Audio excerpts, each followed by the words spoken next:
Hello, good morning and welcome. You've tuned into ET Now and you're watching Buy Now, Sell Now with me, Varun Hiremat, and along with me, Karunya Rao.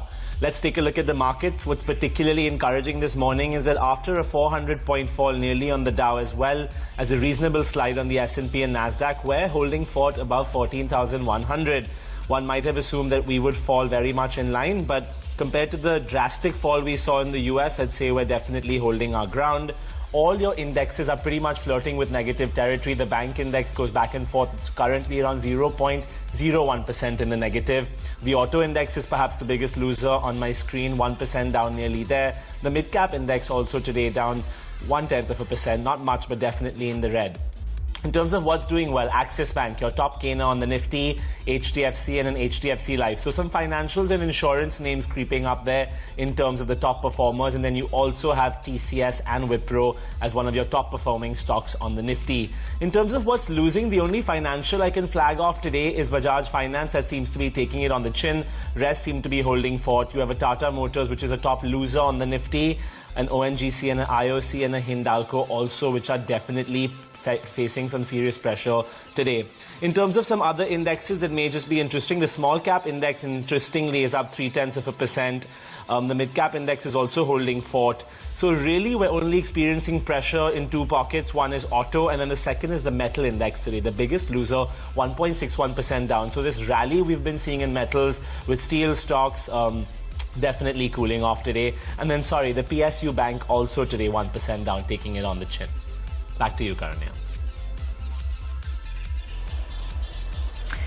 Right, but amid all the weakness that we're witnessing in the markets and the fact that you said a lot of indices and stocks are flirting with the negative territory, the silver lining is that the benchmark indices have recovered a fair bit from the day's low, almost 55 odd point recovery coming in from for the Nifty 50 index as well. And let's pull up the BNSN stock cloud as well to help you understand better which are the stocks you need to watch out for more closely in trade.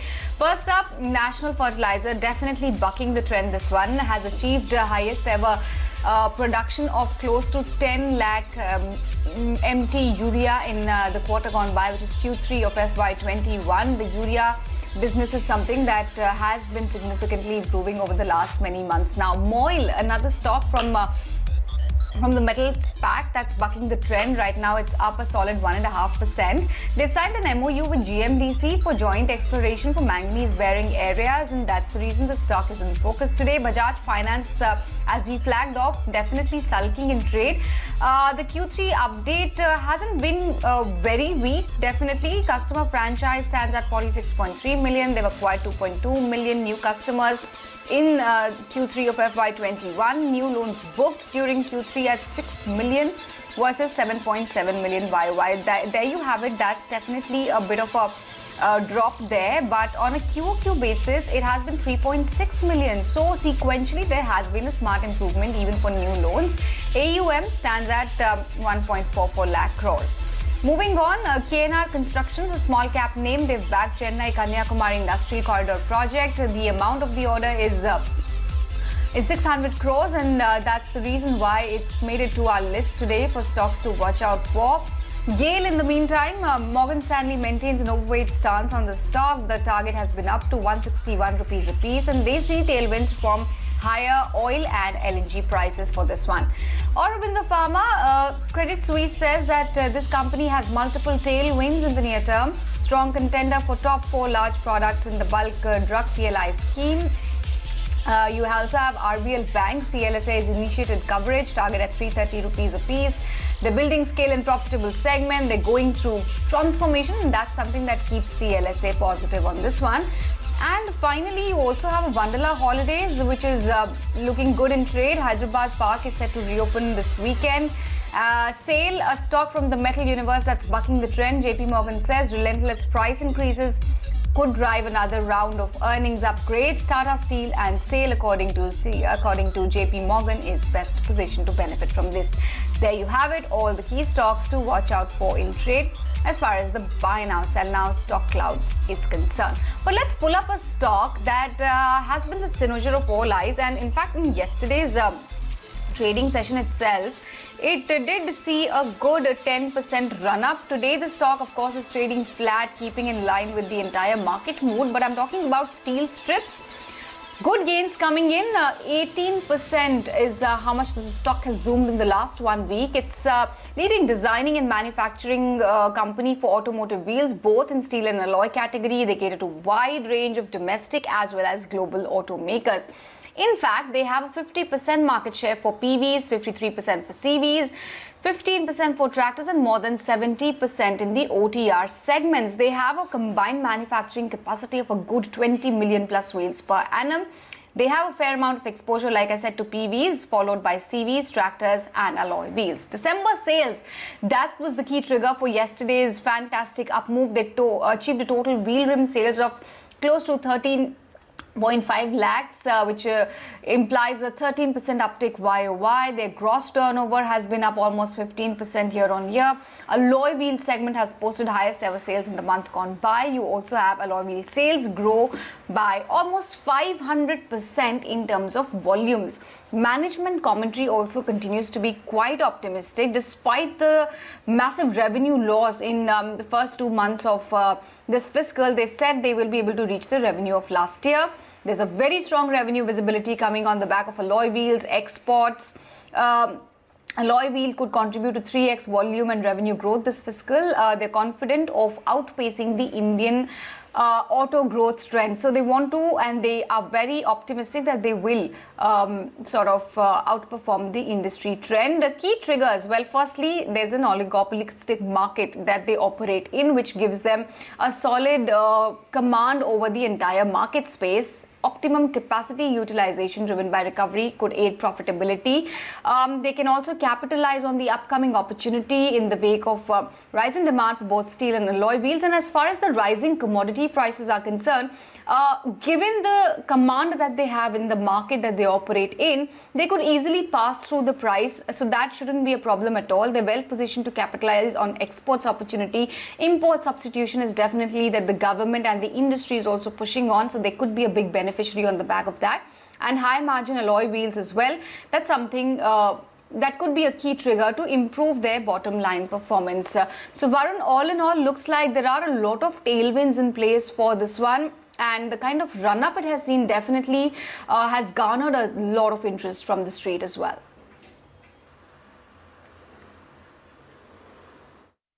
Right, Karanya. We should actually be catching up with the management in just a minute. But like Karanya was flagging off, you see sales growth for steel strips and wheels is coming in very positive. If you just look at the month-on-month data which they publish, there's a clear jump in December. But of course, the main thing is your steel prices are very high right now. So how much of that will be passed on immediately in the coming quarters is tough to say. But if you believe that these prices might taper off somewhere or a pass-through can occur in a quarter or two, steel strips should do well. So we'll be bringing you more from the management in just a minute. But till then, my colleague Jayesh is actually standing by with some very interesting research on how MSCI EM has come close to hitting a fresh all-time high. Will it be possible, or are there any risks associated with this move? Let's go across to Jayesh.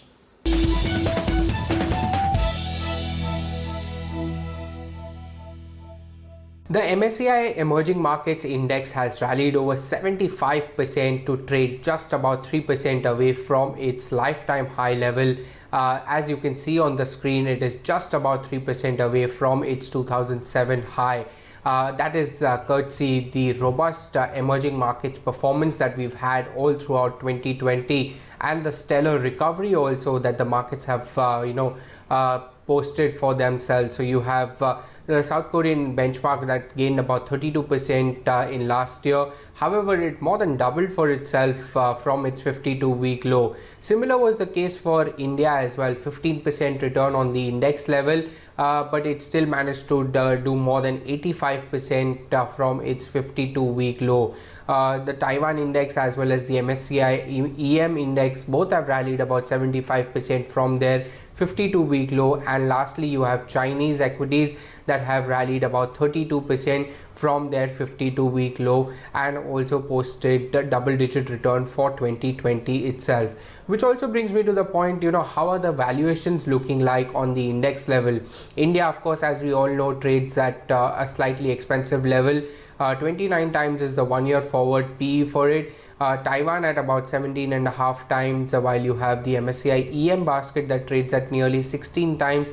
South Korea and China slightly lower than the index itself at about 13 to 14 times. However, despite the expensive valuation of India, it looks like the foreign investors prefer Indian equities, because if you track the foreign investment flows, those have definitely favored India, because in the last 1 year, India is the only emerging market to receive inflows, and that too by a huge margin. $23 billion of inflow that we got in the last 1 year, while you had outflow from South Korea and Taiwan in excess of $10 to $20 billion, and Thailand and Brazil also saw $8 billion of outflow from their respective countries. Okay, thanks for that, Jayesh. So it seems that India is a preferred choice among the emerging markets if you just look at the valuations. But as usual, we have our quiz question to address for all our viewers who've been participating so avidly. Can't thank you enough for that. Today's question: which cement major has consistently outperformed its peers in per unit EBITDA from FY17 till FY20? So that's the time frame. Your options are Shri Cement, ACC, Ambuja Cements, Ultratech Cement. Answer coming up at 11:45. Stay tuned for that. And I think it's time for a quick break on Buy Now, Sell Now. We'll be back in just a minute.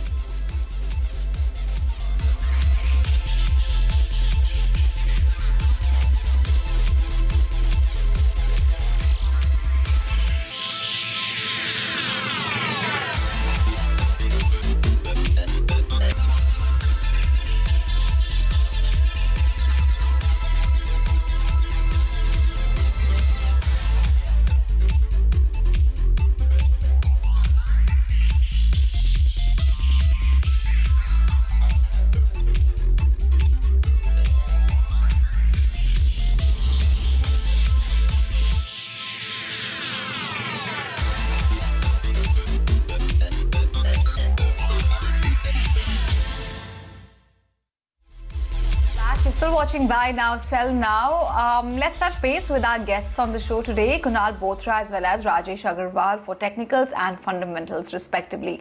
Good morning, gentlemen. Kunal, coming to you first on the markets. Do you foresee any significant correction come by now that the benchmarks have run up quite a bit?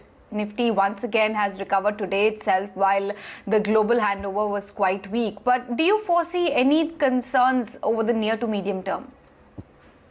So good morning, Karunya. Yes, I believe the markets have come back into a bit of a overbought territories, and there are a couple of reasons why I believe that probably that the markets could go through at least a time-wise correction, if not a price-wise correction. The first and most important reason why I believe is from the global charts, and that's from the dollar index. Dollar index is forming what we typically call it as a bullish RSI divergence, and that generally indicates that there could be a possible rally over the next 1 to 2 weeks for the dollar index from current levels. So by at least the next couple of weeks, so by mid of Jan or end of Jan, where I believe that there could be a possibility that dollar index may rise up another 5 to 6 points from current levels. That should be a substantial rally. Gold is coming back to its 2-month high, so I think that asset class has managed to trigger yet another strong breakouts. And then when you look at our market internals, there is some option observations which indicates that there's been a huge build-up on the 12,000, 12,500 as well as 13,000 strikes. Now these are reasonably lower strikes for the index, looking at the current price for the Nifty, which is above 14,100 level. So I think in that aspect, maybe the it's possible that the markets may go through at least a time-wise correction, if not a price-wise correction.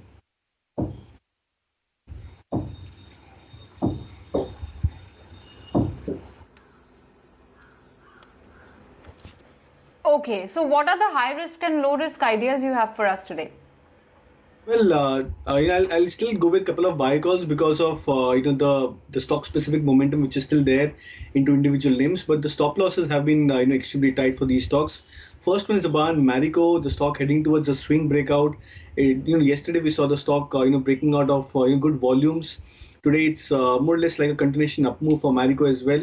So would suggest this as a low risk buy. Also, the benefit for the stock is that it's a defensive stock and it tends to do pretty well in high volatile environments.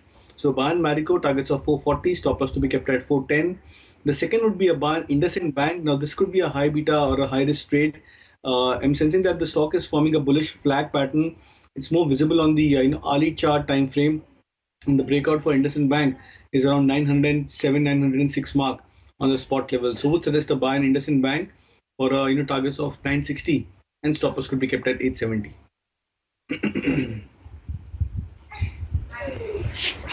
Okay, thanks for that, Kunal. Rajesh, good morning. What's on your radar today? High risk and low risk for our viewers. We believe the market is in a consolidation phase, should be in a consolidation phase after such kind of run-up. Hence, we have come out with two mid-cap ideas, I would say, that are going to do well in the long run. The first one is HDFC Life.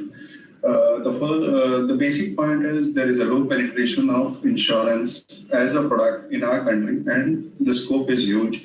HDFC, being one of the major players, has a good brand value, a good parentage of HDFC, and not to forget that they have invested a huge amount of money in digitalization. They have a huge distribution network, and with the kind of awareness going on towards insurance as a product, especially in these Corona times, I think this sector is going to do well. And the company's focus is more on production business, and that is going to add to the numbers. I would say one can buy HDFC Life with a target of maybe 750 rupees in the medium term. And for longer term horizon, we have a much higher target. The second one would be Amara Raja Batteries. That can be bought with a target of 1050. We have seen auto numbers doing very well, and since this company supplies to OEM suppliers basically and even to replacement market, the prospects are quite high. With every auto sold, there is a battery sold with it. So two-wheelers, four-wheelers, all numbers have been robust. If you look at the Q2 numbers, that has been very strong. And the best part is this company has gained market share in two-wheelers. Hence, we recommend this as a buy. And the added advantage would be a lower lead prices. So, Amara Battery is a buy for medium term with target of 1050.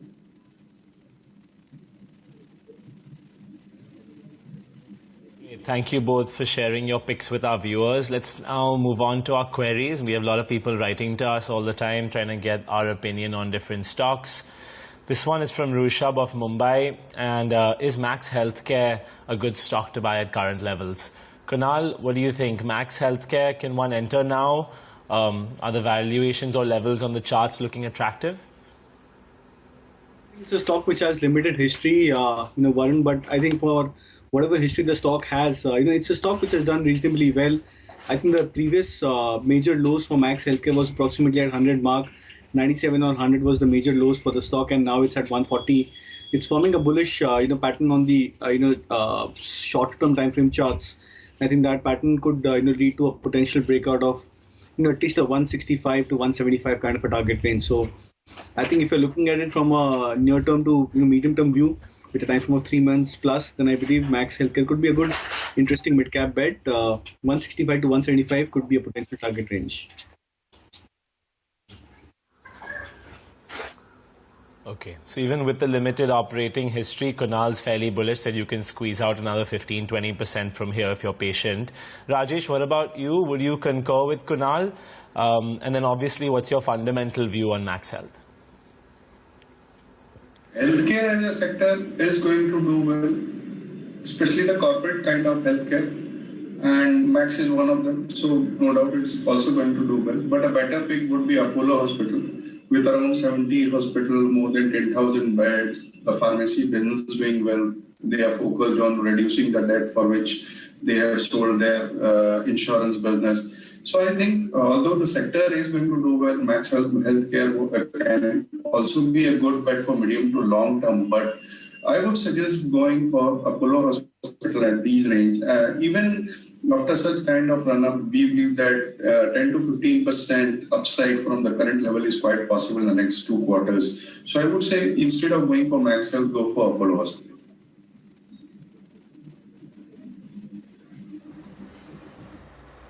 Okay, that's the word coming in on Max then. Moving on to query number 2, Shivani Shah from Pune writes to us. She's looking to invest in Kalyani Steels at the current market price and wants our experts' advice on the same. Kunal, Kalyani Steel, just like most of its other peers that operate within this space, has seen a solid run-up in the last 2-3 odd weeks. Given the way it has moved in the recent past and the historic trend that has been, what would be your advice? Is 286 a good entry point? Well, I think as I was discussing earlier that many of the metal stocks have rallied up, because of 2 reasons. One of them, of course, is the commodity price rally which we've seen across the globe, and the second one is because of the dollar index, dropping significantly from 100 odd levels. The dollar index has comfortably corrected more than 15 to 20%. But now I think there is a case where there is a possibility, and I'm seeing a strong possibility, the dollar index may go through some bit of a rally. Now, if that happens, it could be a very likely trade that many of these metal stocks and steel stocks, they could also go through a bit of a correction. If that happens, that then stocks like Kalyani Steel, for example, can come back to at least their 50-day moving average, if not more. The 50-day moving average for the stock is at 245 or 244 levels on current basis. So I would sense that a fair price to probably enter the stock could be approximately at 250 zone. If the stock comes back to say 250 odd territory, that's where I think you can start buying the stock, because then the mean reversion for the dollar index would also get completed, as well as a mean reversion for stocks like Kalyani Steel. So I would suggest buy, but not at current levels. If you can wait and probably enter at 250 levels, that could be a good entry point for the stock.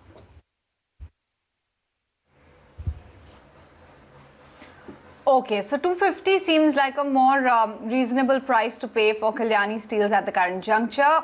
How about you, Rajesh? Your view, given that they manufacture forging, engineering, carbon steels, auto demand has come back in a big way. HRC prices have been rising. Export realizations is also something that everybody is closely watching out for, and that could actually augur well for an Indian company like Kalyani. What is your sense? Is 286 a good idea to enter into this, or would you stick to Kunal's view that perhaps once the stock is corrected a bit, then one can consider entering it? Said has got strong fundamentals. They are doing good export. They are into specialty steel, which again is a candidate for government's PLI scheme. And if the PLI scheme is granted, the numbers can be huge.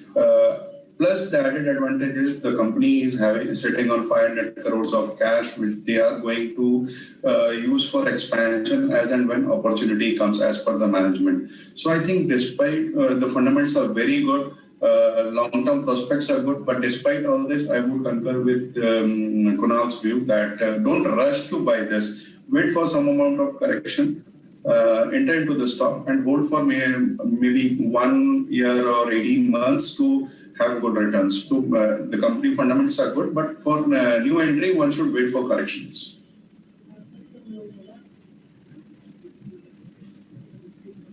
So quite clear from both our experts. Good company, good prospects, but wait for a better price because it's been on quite an up move lately. Let's move forward. We've discussed this stock a lot today. We did a What's the Story on it. The management was supposed to join us and they still haven't. But Jay from Bombay has written to us, and is steel, strips and wheels a good long-term buy? So Kunal, we were just talking about, obviously how the sales are growing very well based on the latest data. It's a small cap stock. I know it might be hard for you to get some technical insights, but looking at that chart, is there any pattern you see that might be interesting? Because the stock has been beaten down significantly. I remember that in 2017-18, the stock was in its prime when it was trading at 1400 and 1500 levels. Then came that sharp correction from 2018. The stock has corrected, and I think if I'm not wrong, in the March lows for the stock was as much as 300 or 320 approximately. So I think after that sharp correction, it's hardly shown any kind of a bounce. So after dropping by more than 1/3, 1/4, if there is a bounce of 50 or 70% into the stock price, It's not considered to be a trend-changing bounce for the stock. So at least on the charts front, looking at the recent rally as well as the longer-term trend for steel strip mills, I believe that it's important to try and wait for a decisive breakouts rather than buying these stocks on any kind of a rally. I believe that the bigger breakout for steel strip mills could probably happen either in terms of indicators. If the monthly indicators give you a buy signal, that could probably happen if the stock crosses somewhere close to 750 mark. I think that could be a reasonable level, even though it's at a much higher level from current basis. But then I think that's where one would get a lot of confirmation that the stock trend has reversed from a longer term view. Okay, got it. So Kunal's actually of the opinion that technically 40% upside in a steel strips before it can be an actionable idea. Rajesh, how about you? What's your view here? See, we have a very bullish view on the stock, and our long-term target is maybe 40-50% upside from the current market price. There might be phases of consolidation, but if you look at the numbers have been pretty strong. As we discussed in some time back, that the auto numbers are doing well. Month-on-month numbers are coming, very good numbers are being reported. This company has got a very strong order book, and they have recently got good orders from European Union and the US. And that again is going to add to the numbers. I think this is an excellent buy for long-term horizon. One can definitely buy this stock.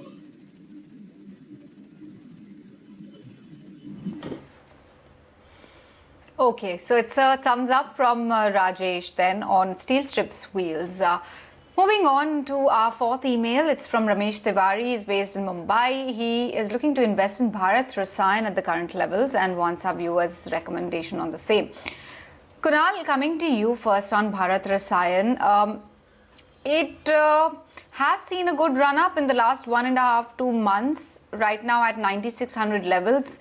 Good idea to dip in right now, or should he wait? I think technically, I think it's a good idea because the stock is consolidating. I think the stock had hit a high in the month of August, somewhere approximately at 11,500-ish, 11,700 levels. And from there on, I think it's consolidating, going through a price correction. So I think it's a good time to chip in. But the only catch over there is that it's an illiquid stock. I think the daily volumes for this stock, if I'm not wrong, is just somewhere in the tone of 1,500 to 2,000 shares. So just keep that at the back of the mind when you're looking to invest in a stock like Bharat Rasayan.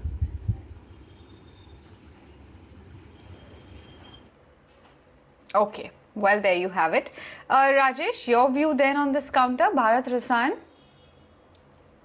It's a very strong agrochemical play, I would say, with good number of products they are having. They have corrected a little bit from the recent highs, and that is a good opportunity to invest for long-term investors. The best part is the debt-free company. It has shown a CAGR growth of around 25-30% in the last 3 years. Going ahead also with the kind of focus of the government in agro space and the kind of monsoon we have witnessed, we think that the entire sector is going to do well, Bharat Rasayan being one of them.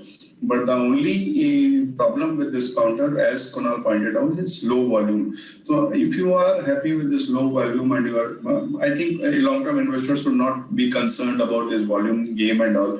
But if it is a long-term investor, it's a good buy. Target can be around $11,000 levels. Okay, thanks for that, Rajesh. And indeed, this agrochemical space is looking quite good. Next query is about pharma. We have Bharti Mehta, who's written to us, holding Newland Lab shares for the last 5 months. Look at that chart, 6 months on Newland Labs. If they can pull it up, she's doubled her money. She probably got in at around 500 rupee levels. Today, on a 4% up move, we're sitting at 1135. So congratulations to you first, because you've held it for this long. Kunal, Newland worth holding, or are you perhaps seeing anything on the chart which is warranting an exit at this stage? Stock which is worth holding, the good part is that the stock is consolidating. It's not as if that the stock has gone through an unabated price uptake. Yes, 2 quarters from March 2020, the stock had performed very well. From 200, I think 200 or 250 rupees to 1,200, 1,300, the stock had tested, and now it's trying to just about consolidate over here. I would sense that hold patiently for maybe another 1 year approximately, because that could be a good enough time where the stock may continue and consolidate, end its consolidation as well as re-begin its uptrend. If that happens, once the uptrend re-begins for Newland Labs, I would be of the opinion that the stock can come back to a 1500, 1600 zone as well. So there should be more upside left, provided if the viewer is ready to hold for a longer term view.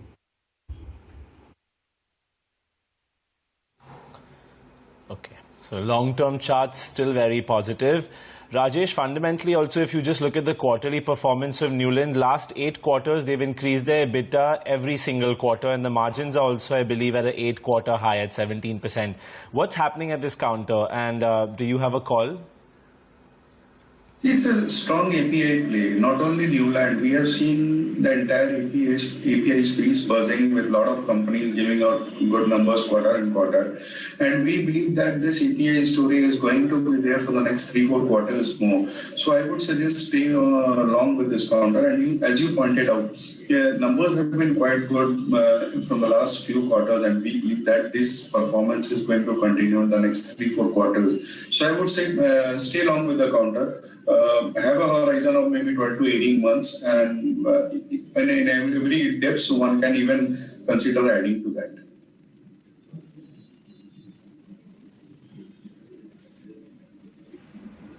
All right. Well, moving on to our final query of the day. Bharati Mehta, the same viewer, wants to know about Gland Pharma shares. She has been holding it since the IPO and wants to know whether she should continue holding on to it or she should book profits. Kunal, there's not much historic trend available for this particular chart, but it still has seen a good run in the last few months since it got listed. What is your view, if at all any, that you'd like to give her at the current juncture? History charts, but of the very recent time frame breakout, I think this stock has seen Gland Pharma. I think the breakout is approximately at 2,400 levels now. As I said, even though it's a very restricted kind of a time frame chart, but then the breakout extent could be almost 300 rupees on the upside. So I won't be able to, of course, give you a forecast on the longer term charts. But then from a short term view, the stock has already confirmed a breakout. And I think this breakout has to sustain, which means that if the stock continues to trade about 2,400 odd levels, then there could be a possibility of the stock scaling up another 300 rupees on the upside. So purely from a short term view, I believe about 2,400 if the stock sustains, then possibility of another 300 points on the upside is very much high.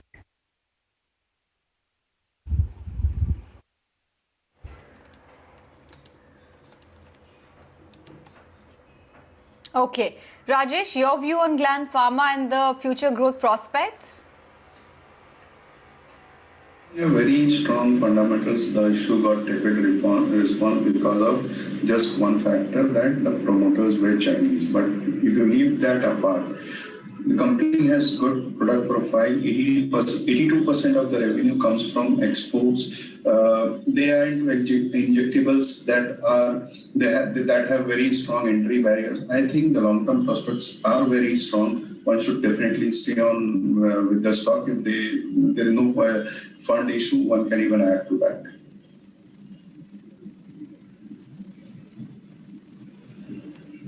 So both are experts fairly positive on a Gland Pharma, citing their own risks.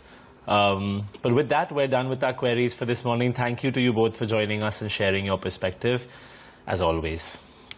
Time for a quick break here on Buy Now, Sell Now. Stay tuned. We'll be back in just a minute.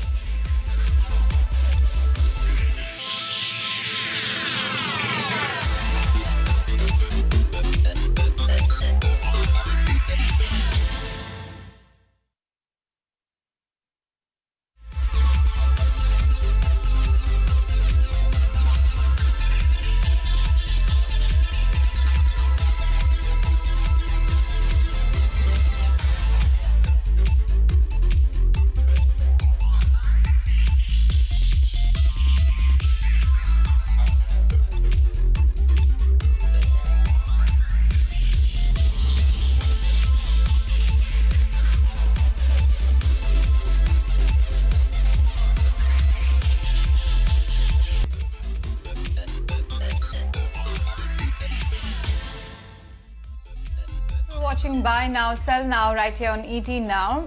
As metal rally continues, aided by strengthening of emerging market currency and buoyant demand, we spoke to Peter Maguire of XM Australia and Jonathan Barat of Probus Securities to understand what is keeping the metal stocks upbeat and will this momentum sustain. Here's what they said.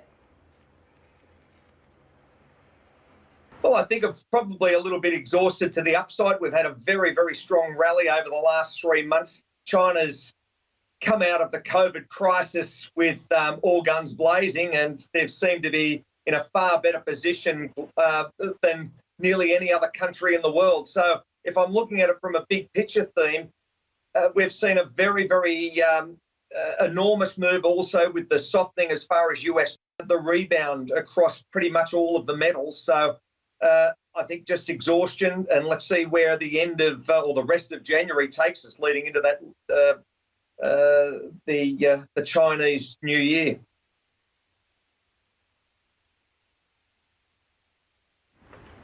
Sure. Jonathan, hi, morning. If I could get you in on the discussion, what is your own outlook on the global steel prices? US spreads, as I understand, are now above the $700 per ton mark. Do you think it is already factoring in a global economic recovery, or do you sense there could be further headroom? Look, I think there's going to be further headroom. I think whilst we have that government stimuluses around the world, that you'll see any correction is something that a lot of people will buy into. I guess that the key is that when you look at some of these metals, you really get a sense that the demand is certainly there. And whilst we have infrastructure spends, and note that the infrastructure spends which have been put in place by governments are not ones you can turn on and off very quickly. So I think that any rest we see is just an opportunity. When I look at the spreads, I see there sort of any correction is just a correction as well. Steel prices, once again, just a correction. I think the medium to long-term outlook, while these stimulus plans are in place, suggests that these prices are still ready and can still continue to trade higher.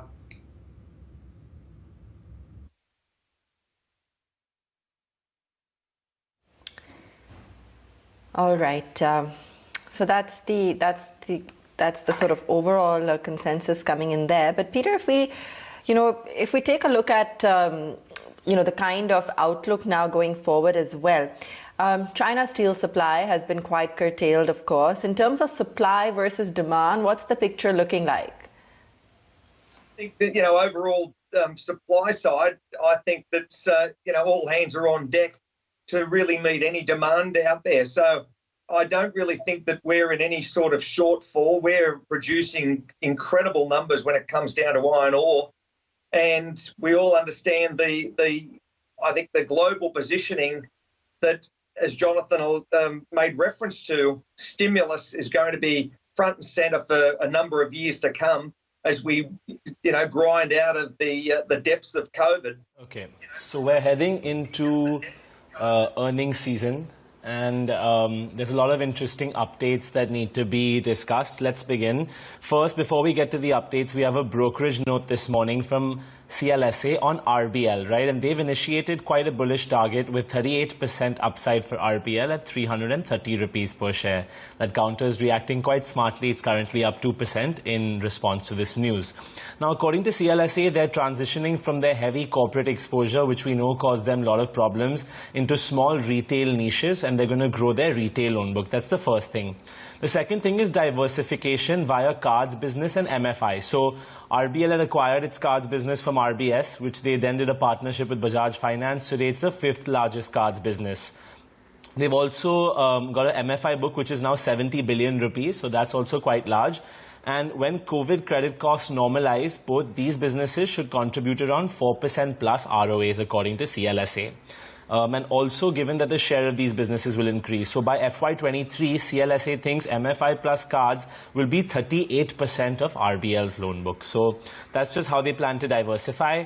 Apart from this, they're focusing on their deposit franchise right now because they're consolidating in the corporate book. So the loan growth is not too big. So they can focus on generating much needed deposits and improve their CASA. So All this leads CLSA to a 1.3x December 22 price to book valuation on RBL and a target of 330 rupees per share. So keep your eyes out on this one. Maybe the tide is turning for this bank. We then have just this morning IndusInd Bank, which has also reacted quite smartly. I mean, there's no big move there, 906 rupees per share, but their Q3 update came out. And net advances have managed to grow sequentially, which is a good sign because last quarter they had fallen. YOY, it's of course flat. So 3.5% Q-on-Q jump, 0.1% YOY jump in advances. Deposits have grown quite well. Deposits are up 11% YOY and 5% Q-on-Q. CASA is at 40.5 versus 40.4 last quarter. And retail and small business deposits, they felt the need to highlight this, are up 13.6% at 85,914 crore. So basically two smaller banks, RBL and IndusInd, both were criticized for having weak deposit franchise compared to the larger privates. So it's good to see that the deposits are growing well. Then on the flip side today, not taking the Q3 update so well, Bajaj Finance, nothing wrong with this Q3 update. Customer franchise stands at 46.3 million versus 40.4. They've acquired 2.2 million new customers. New loans booked, however, are a bit lower at 6 million versus 7.7 YOY. And AUM has also declined slightly to 1.44 lakh crore versus 1.45 lakh crore. So management has given some bullish guidance, but this quarter, that is yet to be displayed. And perhaps that stock is taking it a little bit on the chin today, but it's recovered from the low point of the day. Went to 5,080 and then I think we're currently at 5,100 plus. So some recovery there. Finally, HDFC Limited, individual loan disbursements have risen 26% in December. The loan business is continuing to see sequential improvement, and the profit on sale added around 150 crores due to stake sale in HDFC Life Insurance. So we're now going to have earnings from these four, in the next couple of weeks, but the Q3 updates are so far giving quite a stable picture.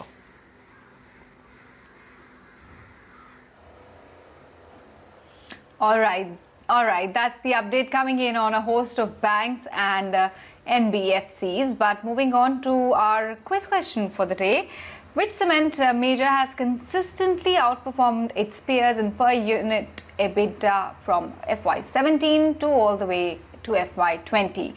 The options were Shree Cement, ACC, Ambuja Cement, Ultratech Cement. The answer to the question is Shree Cement. Let's put up the name of the champions as well. First is Kalpataru Das, second Debanjan Bhattacharya, third Mukesh Kumar Agarwal. Congratulations, all three of you have got it right and before everyone else. And thank you so much for all of our viewers and followers on Twitter for participating in this quiz for the day. Meanwhile, in the race to secure vaccine makers trade barbs at each other over efficacy concerns. A. Vaidish, former CMD of GSK Pharma, shares his word on India's vaccination plan and says that bringing vaccine to a large population will be very challenging compared to frontline workers. Listen in. Relatively lesser challenge on this emergency use that we are going to use, particularly to the healthcare and frontline workers. There will be a lot of learning as we move to the next stage, which is the real population of, the vulnerable population. That's where your next stage of challenge of identifying those people, getting there are a lot of ideas that I think working on, working with corporates, working with institutions to figure out how do we make sure the distribution happens. But right now, I think the challenge is one step at a time rather than boiling the ocean. Get this healthcare workers, frontline workers, we all get it done in a matter of 3 months, 4 months. That's a plan.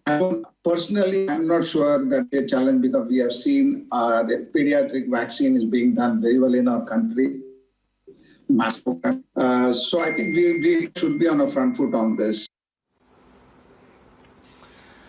Okay, let's turn away from the markets for a second because there's a lot happening here politically and socially with the vaccine, of course. And India, the world's largest democracy, is gearing up for a historic vaccine drive after an expert panel approved the Oxford AstraZeneca Covishield and homegrown Covaxin of Bharat Biotech for emergency use. However, green signal to India's first homemade vaccine, Covaxin, has attracted criticism. Meanwhile, a vaccine war has broken out with Bharat Biotech CMD rubbishing allegations of concealing data. Let's take a look at this special report. नया साल अपने साथ एक और बड़ी उपलब्धि लेकर आया है। भारत के वैज्ञानिकों ने एक नहीं दो made in India Covid vaccine विकसित करने में सफलता पाई है। The world's largest democracy is gearing up for a historic vaccination drive after expert panel approved Oxford AstraZeneca's Covishield and homegrown Covaxin of Bharat Biotech for emergency use. However, the green signal to India's first homemade vaccine, Covaxin, has attracted criticism, with experts raising concerns over the approval being given even before the third phase of trials have been completed. The government has defended the drug regulator's decision, saying recipients of Covaxin will be tracked and monitored like trial. Bharat Biotech, on its part, has said emergency approval on the basis of initial trials is well within the law. Emergency license gazette notification of 2019 used an opportunity for me to get emergency license. When a law provides me, why not I? And after phase 2, we can get the license. The Vaccine Task Force Chairman, Dr. V.K. Paul, allayed concerns and reiterated that both the permitted vaccines are safe. Covaxin has been kept as a backup choice as of now. Even the principal scientific advisor to the Government of India, K. Vijay Raghavan, assured that the safety standards of vaccines are very high. One of the vaccines is a conditional emergency use because this use of Bharat Biotech vaccine would be in clinical trial mode. But we have included this as a part of armamentarium because of the fact that it has proven safety and immunogenicity. Meanwhile, CEO of Serum Institute of India, Adar Poonawala, says Indians will have access to only Covishield for a few months, which is manufactured by his company. And he's ready with 50 million doses and can produce the same number every month within 7 to 10 days of receiving the procurement order. Probably upwards of 10 million doses to begin with, and going up to 60, 70 million doses, over the next 1 month. So every month we can produce 50 million doses for the government of India, which is what we've indicated, and that can go up as and when the requirement increases. With 2 approvals in place, the next big challenge will be the implementation of India's largest vaccination program in history. With Shuchita Kumar, this is Ruchi Bhatia for ET Now.